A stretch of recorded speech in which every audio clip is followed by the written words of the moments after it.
doing a lot for them to ensure that they have at least some form of recognition, some form of life even after service, and they're regarded by the citizens. Somehow it's not exactly the same around here, and yes, a lot's been done, but there are those who would say, look, we need to go a step beyond that, that it's not even a government thing. It should be the citizens recognizing one who has put his or her life in danger to ensure that the nation remains one. You wouldn't even need the statute to declare that they be recognized, but ordinarily citizens would recognize these contributions and show gestures for them, you think? Yes. The first two things we should understand is that no nation can be secured better than the quality of its security apparatus. And the quality of the armed forces of any country is determined by the degree and quantum of the interest the political class at that particular time has in the security generally. So, and when you take section 14, subsection 2 of the Constitution of the Federal Republic of Nigeria, it says that security and welfare of the citizens remains the primary responsibility of government. So if security and welfare of the citizens remain the primary responsibility, and when you just oppose it with sections 214 to 219 that talks about national security and defense, then the number one priority the government should give is adequacy of welfare and infrastructural quality of the arms and ammunition or the equipments the members of the armed forces should use. In a situation whereby you are exposing them to monumental possibilities of death, let me use the ultimate word, vis-a-vis deliberate or indeliberate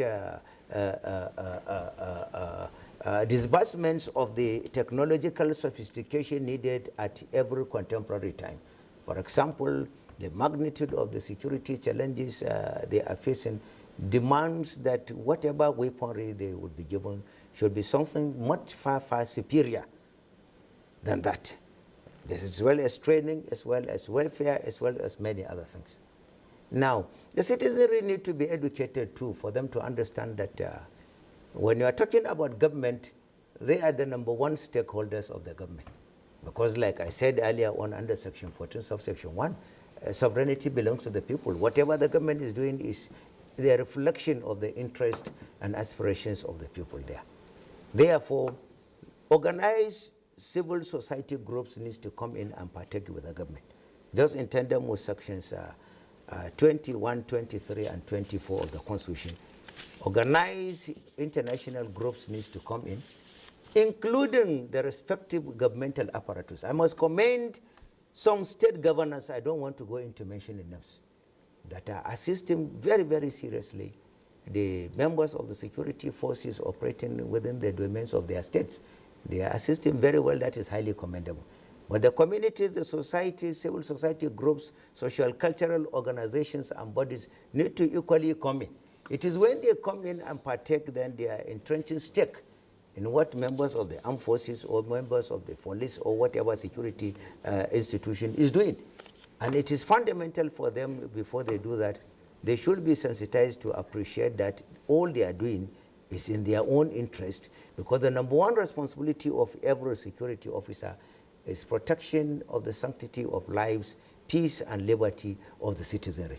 They decided deliberately to derogate their own enjoyment for you to enjoy your own superior over and above them.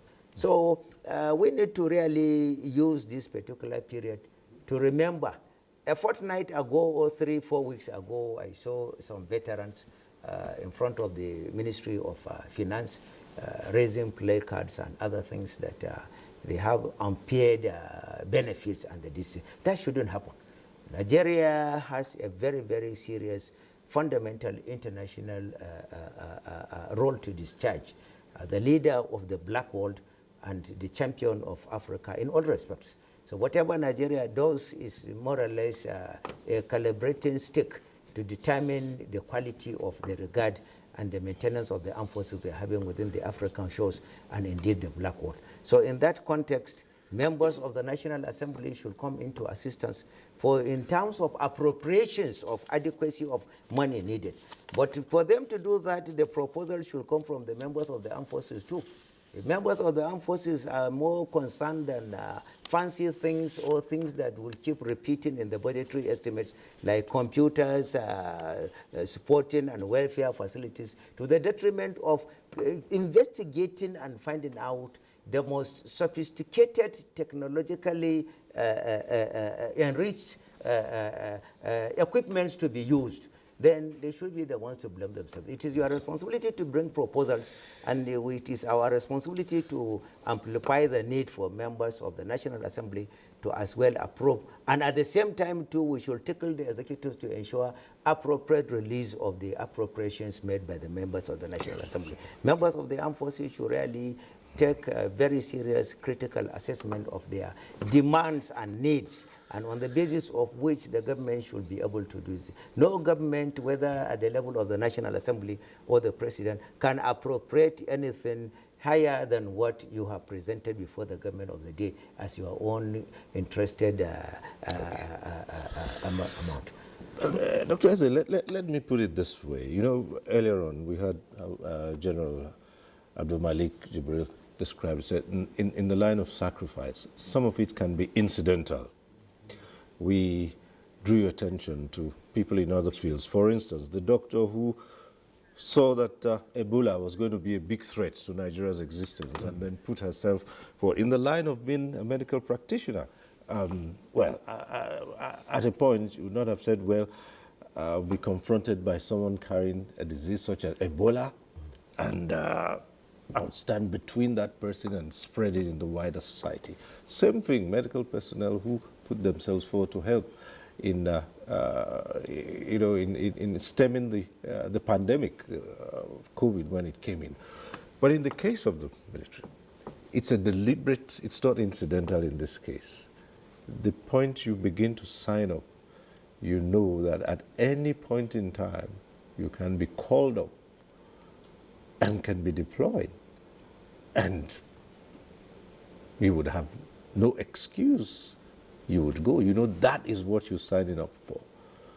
So when you make such a sacrifice, and then at the end of it all, you step out, and you're beginning to have to worry about your welfare in terms of your health care, and some of them having gone through the trauma of war, do they get the adequate health